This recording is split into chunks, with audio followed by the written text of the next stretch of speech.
गाय माता को एक रोटी खिलाने से कौन सा पाप नष्ट हो जाता है। दोस्तों, क्या आप जानते हैं गाय माता को एक रोटी खिलाने से कौन सा फल मिलता है। आखिर गाय माता को एक रोटी खिलाने से कौन सा पाप नष्ट होता है। गाय माता का वह कौन सा अंग है जिसे सिर्फ स्पर्श करने से ही व्यक्ति के सारे दुख दर्द दूर हो जाते हैं, और जो व्यक्ति गाय को दुख देता है, उन्हें मारता पीटता है, उसे कौन सा दंड मिलता है। और किस कारण गाय माता ने क्रोधित होकर समस्त स्त्रियों को श्राप दे दिया था, जिससे स्त्रियां आज भी भुगत रही हैं। दोस्तों, हमारे हिंदू धर्म में गाय को माता कहा जाता है और गाय माता की पूजा भी की जाती है। इस ब्रह्मांड में गाय ही एक ऐसी पशु है जिसकी पूजा, आराधना और सेवा करने से गरीब व्यक्ति भी अमीर बन जाता है। गाय की पूजा करने से समस्त मनोकामनाएं तुरंत पूर्ण हो जाती है। दोस्तों, गाय माता के शरीर में कई कोटि देवी देवताओं का वास होता है। इस वजह से गाय माता की पूजा करने से हमें समस्त देवी देवताओं का आशीर्वाद एक साथ प्राप्त होता है। दोस्तों, आज हम आपको बताएंगे कि गाय माता को एक रोटी खिलाने से कौन सा पुण्य मिलता है। तो चलिए शुरू करते हैं। एक बार भगवान भोलेनाथ कैलाश पर्वत पर विराजमान थे। तभी अचानक से नारद जी की नारायण का जाप करते हुए उनके पास आकर रुक जाते हैं। भगवान शिव जी को प्रणाम करते हैं तो भगवान शिव देव ऋषि नारद से कहते हैं, कहिए नारद जी, किस प्रयोजन से आना हुआ है। तब देव ऋषि नारद कहते हैं, हे जगत के कर्ता धर्ता, आप तो त्रिकालदर्शी हैं। आपको तो मेरे आने का उद्देश्य पता ही है कि मैं आपके पास क्यों आया हूँ, लेकिन आप फिर भी यह प्रश्न कर रहे हैं। तब भगवान भोलेनाथ कहते हैं, हे देवऋषि नारद, हम आपकी दुविधा को समझते हैं। आप बिल्कुल निश्चित होकर हमसे अपने प्रश्नों को पूछिए। हम आपको आपके प्रश्नों का उत्तर अवश्य देंगे। तब देव ऋषि नारद बोले, हे प्रभु, अभी अभी मैंने देखा है कि कुछ लोग गौ माता की पूजा कर रहे थे, उन्हें रोटियां खिला रहे थे, उनकी सेवा कर रहे थे। मैं गाय को रोटी खिलाने का महत्व जानना चाहता हूँ, और जो व्यक्ति गाय की सेवा करता है, उनकी पूजा करता है, उन्हें कौन सा फल मिलता है। वहीं दूसरी तरफ मैंने देखा कि कुछ लोग गाय माता पर अत्याचार कर रहे हैं, उन्हें ऐसा करने पर कौन सा दंड मिलता है, और वह कौन सा ऐसा श्राप था जो गाय माता ने समस्त स्त्रियों को दिया था, जिसे कलयुग की समस्त स्त्रियां भोग रही हैं। मेरी यह जानने की तीव्र इच्छा हो रही है। तब भगवान शिव मुस्कुराते हुए देव ऋषि नारद जी से कहते हैं, नारायण भक्त नारद जी, आपकी यह सभी प्रश्न बहुत ही महत्वपूर्ण है, और आपने इन सभी प्रश्नों को पूछकर पूरे ब्रह्मांड का उद्धार किया है। लेकिन मैं आपको आपके इन प्रश्नों का उत्तर देने से पहले आपको एक अत्यंत ज्ञानवर्धक कहानी सुनाना चाहता हूँ। जो भी भक्त इस कहानी को पूरा सुनता है, उसके मैं 32 अपराध माफ कर दूंगा। दोस्तों, भगवान शिव जी कहते हैं, भरत के रायपुर शहर में गोपाल नाम का एक धनवान सेठ रहता था। वह प्रतिदिन ईश्वर की पूजा आराधना करता था। उसके जीवन में कोई दुख दर्द नहीं था। वह सुखपूर्वक अपने जीवन का निर्वाह कर रहा था। लेकिन कहते हैं ना कि बिना सुख और दुख का मनुष्य बिना जल के मछली के समान होता है। इसलिए मनुष्यों के जीवन में सुख के साथ दुख का आगमन होना ही चाहिए। उस सेठ के साथ भी ऐसा ही कुछ हुआ था। उसके जीवन में सिर्फ एक ही दुख था कि उसको अभी तक संतान प्राप्ति का सुख नहीं मिला था। इस वजह से वह बहुत ही दुखी रहता था। उसने अपनी पत्नी को न जाने कितने वेदों और हकीमों को दिखाया था, लेकिन उसे संतान की प्राप्ति नहीं हो रही थी। एक दिन गोपाल अपने किसी कार्य से किसी नगर की तरफ जा रहा था। तब उसने देखा कि एक तपस्वी महात्मा जी अपनी साधना में लीन है। तब वह गोपाल महात्मा जी के पास रुक जाता है, और कुछ देर ऐसे ही बैठने के बाद तपस्वी महात्मा जी अपनी आंखें खोलते हैं। तो वह गोपाल उन महात्मा जी से कहता है, हे मित्र, मैं अपने जीवन से बहुत ही परेशान हूँ, कृपया आप मुझे इस कष्ट से निजात दिलाए। तब में महात्मा जी उस गोपाल नाम के सेठ से कहते हैं, तुझे किस बात का कष्ट है? लगता नहीं है कि तुझे कोई कष्ट भी होगा। फिर गोपाल बड़े ही दुख भाव से कहता है, मेरा कष्ट ये है कि मेरे विवाह को कई वर्ष हो चुके हैं, लेकिन अभी तक मुझे संतान की प्राप्ति नहीं हुई है। कृपया आप मुझे यह बताने का कष्ट करें कि मुझे संतान की प्राप्ति क्यों नहीं हो रही है, और आप कृपया करके मुझे संतान प्राप्ति का उपाय भी बताएं, जिसे करने के बाद मुझे संतान का सुख मिल सके।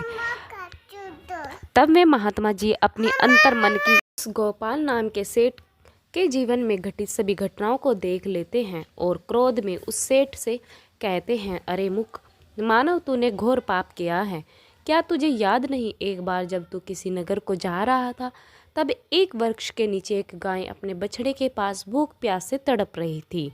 तब तूने ना तो उस गाय को भोजन करवाया और ना ही तूने उस गाय को प्रणाम किया था। उस गाय ने तुझसे सहायता भी मांगी थी, लेकिन तूने उस दिन उस गाय माता की पुकार को सुनकर भी नज़रअंदाज कर दिया था, और तेरी इस उद्दंडता को देखकर उस गाय ने तुझे संतान न होने का श्राप दे दिया था।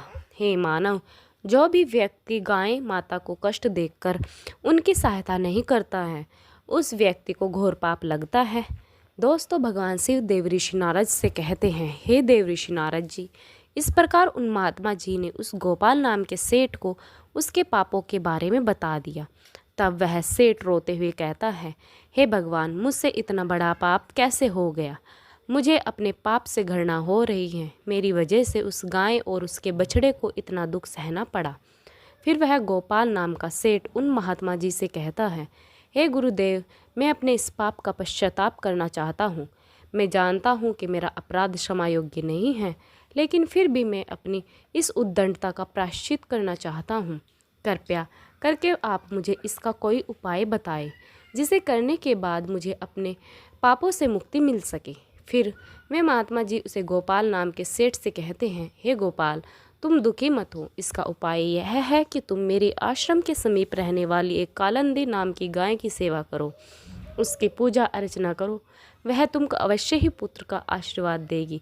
फिर वे महात्मा जी गोपाल को एक मंत्र जाप करने के लिए कहते हैं और कहते हैं कि तुम्हें इस मंत्र का जाप करना है। अगर पहले ही बार मंत्र का जाप करने से वह कालंदी नाम की गाय तुम्हारे पास आ जाती है, तो तुम्हें पुत्र की प्राप्ति होगी।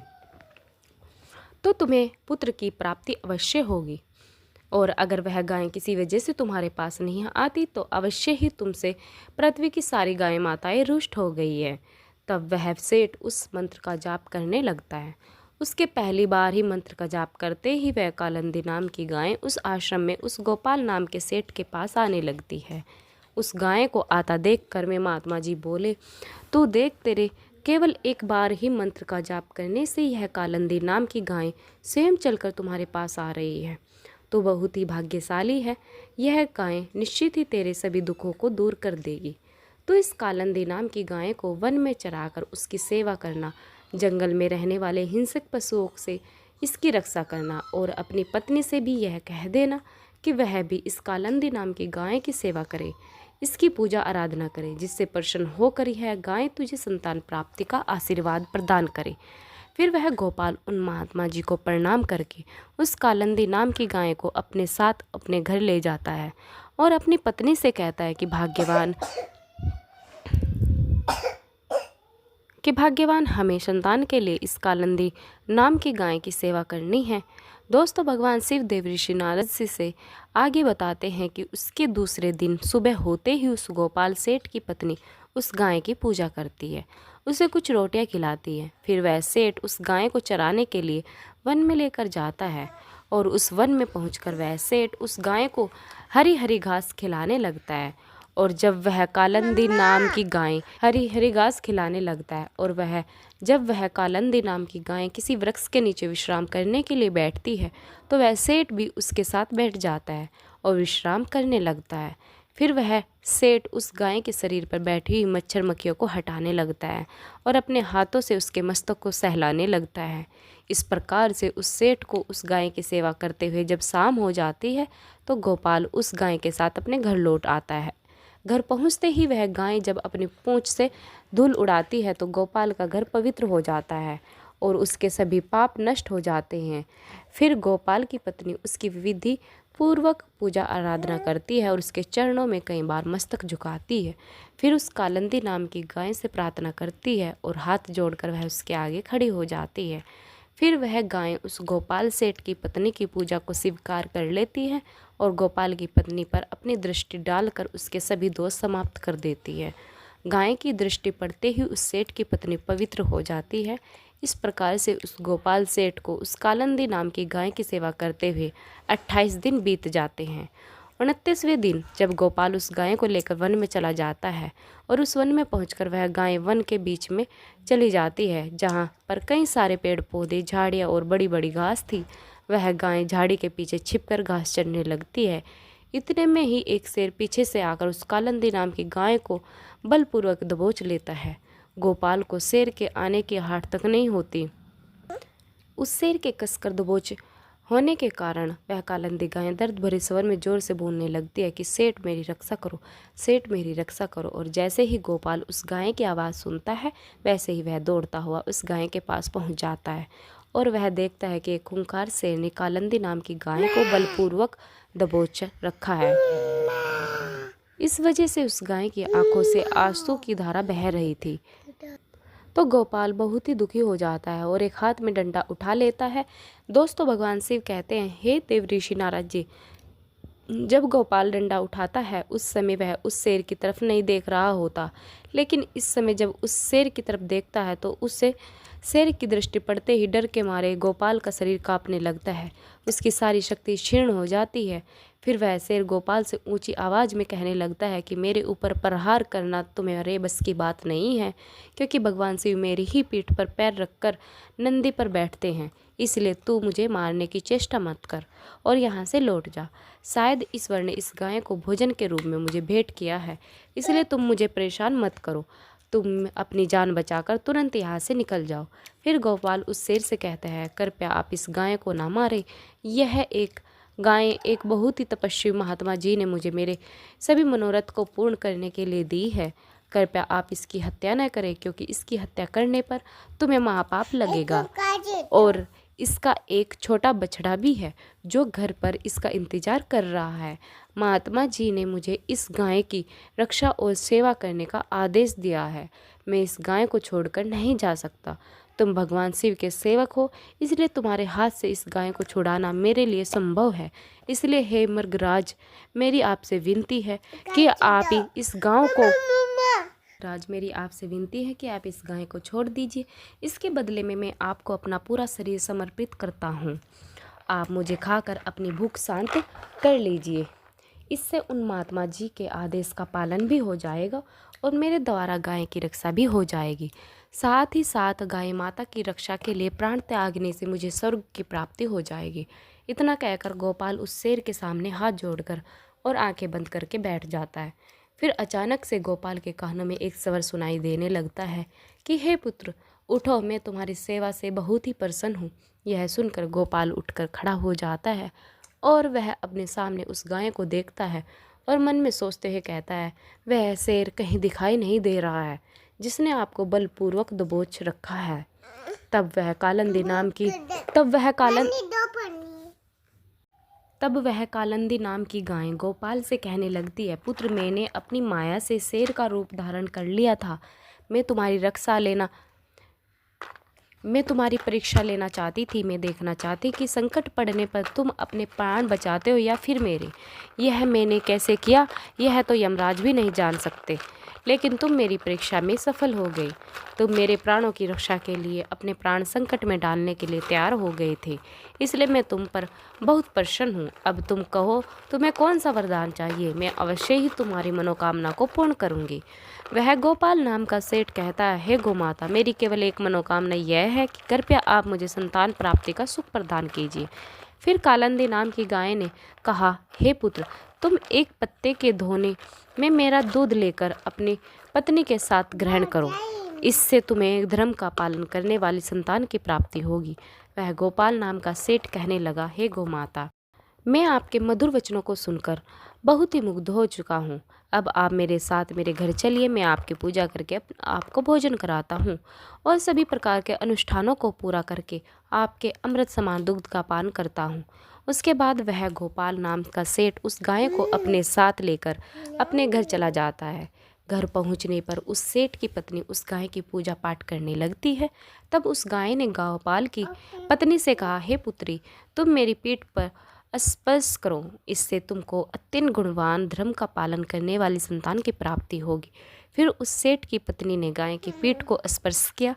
गोपाल और उसकी पत्नी उस गाय की विधि पूर्वक पूजा अर्चना करते हैं। उस गाय माता के अमृत के समान दूध को प्रसाद समझकर ग्रहण करते हैं। फिर वे दोनों उस महात्मा जी के पास पहुंच जाते हैं। तभी महात्मा जी उन दोनों को खुश देख कहने लगते हैं, हे धनेश, अब यह गाय तुम दोनों से बहुत ही प्रसन्न है। अब तुम्हारी सभी मनोकामनाएं अवश्य ही पूर्ण हो जाएगी। दोस्तों, भगवान शिव जी कहते हैं, हे देव ऋषि नारद जी, जो भी मनुष्य गाय की सेवा करता है, उसे भोजन खिलाता है, उसकी पूजा आराधना करता है, उसकी सभी मनोकामनाएं पूर्ण हो जाती है। और जो भी व्यक्ति गाय की रक्षा करता है, वह कभी भी गरीब नहीं रहता और मृत्यु के बाद उस व्यक्ति को सीधा स्वर्ग की प्राप्ति होती है। उस व्यक्ति को भगवान भोलेनाथ के साक्षात दर्शन प्राप्त करने का सौभाग्य भी मिलता है। जो भी व्यक्ति श्रद्धापूर्वक गाय का दूध पीता है, उसे कोई बीमारी नहीं होती है। और जो व्यक्ति गाय की पीठ को स्पर्श करता है, उसके सभी पाप तुरंत ही नष्ट हो जाते हैं। जो व्यक्ति गाय को एक रोटी खिलाता है, वह व्यक्ति नरक की वैतरणी नदी को गाय की पूंछ पकड़कर पार कर दे लेता है। इतना करने से ही मनुष्य सभी ऐश्वर्य और यश को प्राप्त कर लेता है। वह व्यक्ति कभी गरीब नहीं रहता। हमें गाय माता की सेवा आराधना अवश्य करनी चाहिए, क्योंकि ऐसा करने से मनुष्य को 7 पीढ़ियों तक मनुष्य योनि में जन्म लेने का सुख प्राप्त होता है। गाय माता की सेवा करने वाला व्यक्ति रंक से राजा भी बन सकता है। दोस्तों, भगवान शिव जी देव ऋषि नारद जी से कहते हैं, इस प्रकार गोपाल के द्वारा उस कालंदी नाम की गाय की सेवा करने से उसे पुत्र की प्राप्ति हो जाती है। दोस्तों, भगवान शिव कहते हैं, हे देव ऋषि नारद जी, आपके प्रश्न का उत्तर मिल गया होगा। और आपको दूसरा प्रश्न यह था कि जो व्यक्ति गायों को मारता पीटता है, उन्हें कौन सा दंड मिलता है। तो मैं आपको बता दूं कि उन व्यक्तियों को ऐसा करने से सीधा नरक की प्राप्ति होती है और ऐसे व्यक्ति को नरक के देवता यमराज जी कई वर्षों तक खोलते हुए तेल में घड़े में पकाते हैं। दोस्तों, भगवान शिव नारद जी कहते हैं, मुनिवर, अब तो आपके सभी प्रश्नों का उत्तर मिल गए होंगे। तब देव ऋषि नारद जी कहते हैं, हे प्रभु, आपने मुझे मेरे इस प्रश्न का उत्तर नहीं दिया कि गाय माता ने समस्त स्त्रियों को वह कौन सा श्राप दिया था जिसे आज भी स्त्रियां भोग रही हैं। फिर देव ऋषि नारद जी कहते हैं, भगवान शिव जी कहते हैं, हे देव ऋषि नारद जी, आपको आपके इस प्रश्न का उत्तर जानने के लिए एक और कहानी सुननी होगी। देव ऋषि नारद जी कहते हैं, हे प्रभु, आप उस कहानी को सुनाना शुरू कीजिए। मैं आपको विश्वास दिलाता हूँ कि मैं इस कहानी को ध्यान से सुनूंगा। तब भगवान शिव जी कहते हैं, एक समय की बात है, किसी नगर में फेकू नाम का एक ब्राह्मण रहता था। उसने अपने घर में गाय को पाल रखा था। वह गाय उसे प्रतिदिन ढेर सारा दूध देती थी, जिसे बेचकर वह अपनी आजीविका चलाता था। और उस गाय को दूध बहुत ही अच्छा होने के कारण उसे बहुत मुनाफा भी हो रहा था। इसलिए वह उस गाय को प्रतिदिन वन में चराने के लिए ले जाता था और शाम होने से पहले उस गाय को घर ले आता था। ऐसे ही कई दिन गुजर गए, लेकिन एक दिन ऐसा आता है जब वह गाय दूध देना बिल्कुल बंद कर देती है, जिसके कारण फेकू को भारी नुकसान का सामना करना पड़ता है। एक दिन उस गाय से परेशान होकर उस गाय को घर से निकाल देता है और जब वह गाय फेकू के घर में घुसने लगती है, वैसे ही उस गाय को डंडों से पीटना लगते हैं, जिससे वह गाय बहुत ही दुखी रहने लगती थी। वह अपने मालिक को छोड़ना नहीं चाहती थी, लेकिन उसका मालिक ही उसे अपने घर में नहीं रखना चाहता था। इस वजह से वह गाय फेकू के घर में जाना छोड़ देती है और वह एक वन में जाकर रहने लगती है। उस वन में चारों तरफ हरी हरी घास थी, जिसे खाकर वह गाय अपना पेट भर लेती थी और एक पेड़ के नीचे बैठकर रात गुजार लेती थी। ऐसे ही कई महीने गुजर जाते हैं, लेकिन एक दिन जब वह गर्भवती हो जाती है तो उसे बहुत ही कठिनाइयों का सामना करना पड़ता है, किंतु वह किसी तरह से कष्ट को सहती हुई अपना जीवन यापन करने लगती है। इस वन के समीप में एक नगर पड़ता था। उस नगर में एक किसान रहता था। उसकी पत्नी बहुत ही लालची स्वभाव की थी। उसके लालची स्वभाव से वह किसान बहुत ही परेशान रहता था।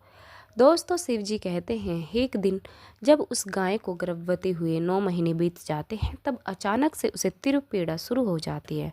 लेकिन किसी तरह से वह उस पीड़ा को सहन कर लेती है और वह गाय एक सुंदर से बछड़े को जन्म देती है। उस बछड़े को जन्म देने के बाद वह बछड़ा बहुत ही ज़्यादा गंदा हो जाता है, क्योंकि इस गाय ने गलती से अपने बछड़े को कीचड़ में जन्म दिया था। और वह गाय अपने बछड़े को हिंसक जंतुओं से बचाने के लिए उसे अपनी पीठ पर रखने का प्रयास करती है, लेकिन वह ऐसा करने में बार बार असफल हो रही थी, जिससे वह गए हुए बहुत ही दिन हो गए। तभी अचानक किसान की पत्नी किसी कार्य के लिए उस वन में पहुंच जाती है, जहां पर वह गाय और अपने बछड़े को हिंसक जंतुओं से बचाने के लिए उस बछड़े को अपनी पीठ पर रखने की कोशिश कर रही थी। तब किसान की पत्नी ने देखा कि उस गाय ने एक बछड़े को जन्म दिया था और उसके आसपास कोई भी नहीं है। किसान की पत्नी के मन में लालच जाग उठता है और वह अपने मन में सोचने लगती है कि चलो इस गाय को अपने घर ले चलती हूँ, यह मुझे ढेर सारा दूध देगी, यह मुझे ढेर सारा दूध देगी, जिससे मैं बहुत सारा धन इकट्ठा कर लूँगी। ऐसा सोचकर जैसे ही वह स्त्री उस गाय की ओर जाने लगती है, तब उस गाय ने देखा कि उसके पास एक सुंदर सी स्त्री तीव्र गति में चलती आ रही है। उस गाय ने किसान की पत्नी से कहा कि आप कृपया मेरे इस बच्चे को मेरी पीठ पर रख दो, क्योंकि यह अभी बहुत ही छोटा है और 9 महीने बाद चलने लगेगा। उस गाय को यह पता नहीं था कि उसका बच्चा जन्म लेने के बाद चलने लगता है, और उस समय मनुष्य के बच्चे भी पैदा होते ही चलने लगते थे। उस गाय को यह बिल्कुल भी नहीं पता था। उस गाय की बातों को सुनकर किसान की पत्नी को हंसी आ जाती है और वह हंसते हुए उस गाय से बोलती है, अरे मूर्ख गाय, मैं तुम्हारे बच्चे को तुम्हारी पीठ पर क्यों रखूं? तुम्हारे इस बच्चे को देखो, यह तो कितना गंदा हो गया है। इसके ऊपर बहुत सारी मिट्टी और कीचड़ भी लगी हुई है। अगर मैं इस तुम्हारे पीठ पर रखती हूँ तो मेरी इतनी सुंदर साड़ी गंदी हो जाएगी। तभी क्रोध में आकर उस गाय ने उस किसान की पत्नी को श्राप देते हुए कहा कि हे मूर्ख स्त्री, तू मेरे बच्चे को मेरी पीठ पर रखने में हिचकिचा रही है और तू मेरे बच्चे को गंदा कह रही है। जब मैं आज समस्त स्त्रियों को श्राप देती हूँ कि अब मनुष्य के बच्चे पूरे 9 महीने के बाद ही चलेंगे। जितने ही भी पशु पक्षी हैं उनके बच्चे पैदा होते ही चलने लगते हैं। जितने भी पशु पक्षी हैं उनके बच्चे पैदा होते ही चलने लगेंगे।